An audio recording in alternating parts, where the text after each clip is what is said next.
ఒక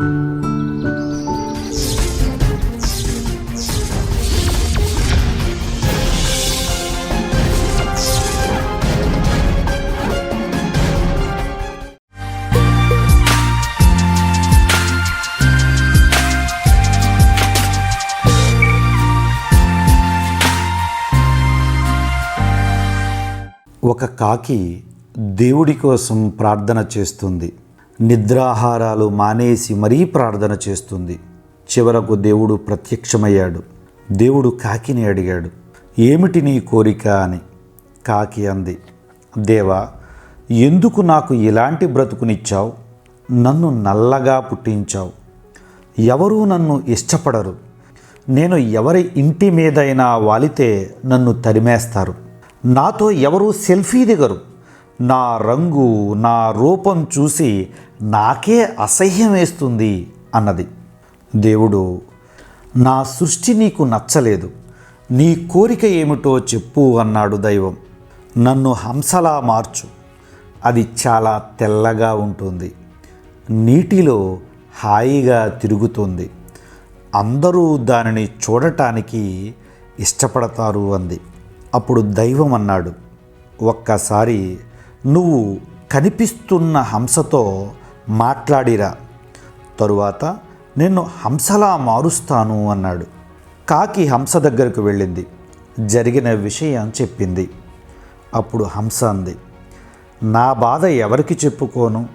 నేను తెల్లగా మాత్రమే ఉన్నాను, కానీ రామచిలక అన్ని రంగులతోనూ ఉంది. నేను నీటిలో తేలియాడడమే నీకు తెలుసు, కానీ దాని క్రిందన నా కాళ్ళు ఎంత కష్టపడుతున్నాయో నీకు తెలియదు అంది. నేను రామచిలకలాగా పైకి ఎగరలేను. నాకంటే రామచిలకే చాలా అదృష్టవంతురాలు అంది. వెంటనే కాకి దేవుడి దగ్గరికి వెళ్ళి, దేవా, నన్ను రామచిలకలా మార్చు అంది. హంస కంటే రామచిలకే ఎక్కువ ఆనందంగా ఉంది అన్నది. అయితే ఒక్కసారి రామచిలక దగ్గరకు వెళ్ళి మాట్లాడిరా, ఆ తరువాత నిన్ను రామచిలకలా మారుస్తాను అన్నాడు దైవం. కాకి రామచిలక దగ్గరకు వెళ్ళి, నువ్వు చాలా అదృష్టవంతురాలివి. నీ దగ్గరకు ఎంతోమంది వచ్చి జాతకాలు చూపించుకుంటారు, నీకు జాంకాయలు పెడతారు, నిన్ను చాలా ప్రేమగా చూసుకుంటారు అంది. అప్పుడు రామచిలక అంది, అదృష్టమా పాడా, నేను జైలు జీవితం గడుపుతున్నాను. నేను ఎగిరిపోతానేమో అని ఎప్పుడూ బంధించే ఉంచుతారు. స్వేచ్ఛ లేని జీవిని నేను. ఇలాంటి బ్రతుకు బ్రతికినా చచ్చినా ఒక్కటే. నాకు గనుక మరో జన్మ ఉంటే నేను నెమలిలా జన్మిస్తాను అని రామచిలక అంది. దానికి స్వేచ్ఛ ఉంది, నాకంటే ఎక్కువ అందం ఉంది, ఆదరణ ఉంది, అది జాతీయ పక్షి అని రామచిలక నెమలిని వర్ణించింది. వెంటనే కాకి నెమలిలా మారిపోవాలని నెమలి దగ్గరకు వెళ్ళింది.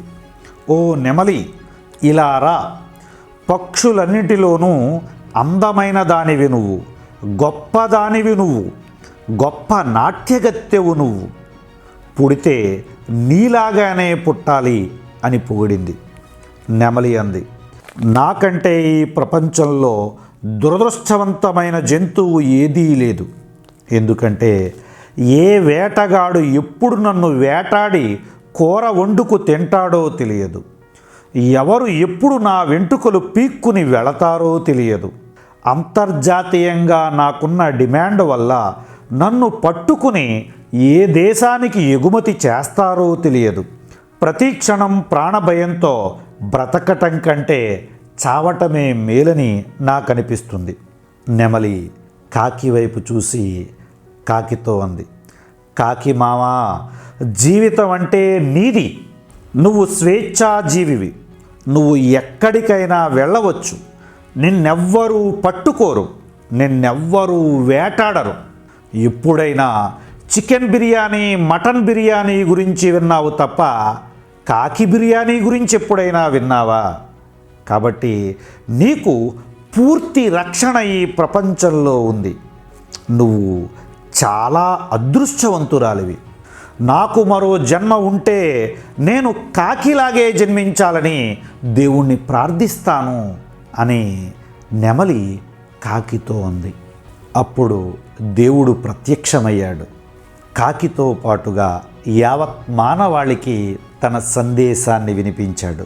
ప్రతి ఒక్కరూ తనలో లేని వాటి కోసం ఆశపడుతూ తనకున్న అద్భుత లక్షణాలని మర్చిపోతున్నారు. నిరంతరం అసంతృప్తి, అశాంతితో జీవిస్తున్నారు. You are unique, don't compare with others. నీకున్న కళ్ళు ఈ ప్రపంచంలో ఎవరికీ లేవు. నీకున్న వేలి ముద్రలు ఈ ప్రపంచంలో ఎవరికీ లేవు. నీకున్న గొంతు ఈ ప్రపంచంలో ఎవరికీ లేదు. నిన్ను ఇంత అద్భుతంగా సృష్టించాను. చేపకు నీటిలో ఈదే నైపుణ్యాన్నిచ్చాను. అది నేలపై పరిగెట్టలేకపోతున్నాను అని ఏడిస్తే నేనేం చెయ్యను? ఏ నైపుణ్యము లేకుండా ఏ మనిషిని నేను ఈ ప్రపంచంలో సృష్టించలేదు. దానిని గుర్తించి ముందుకు వెళ్ళినవాడు విజేతగా నిలుస్తాడు. ప్రక్కవాడి నైపుణ్యాన్ని చూసి నాకు లేదే అని ఏడ్చేవాడు ఎప్పుడూ గెలవలేడు. కనుక మీలో ఉన్న నైపుణ్యాన్ని గుర్తించండి, విజేతలుగా ఎదగండి.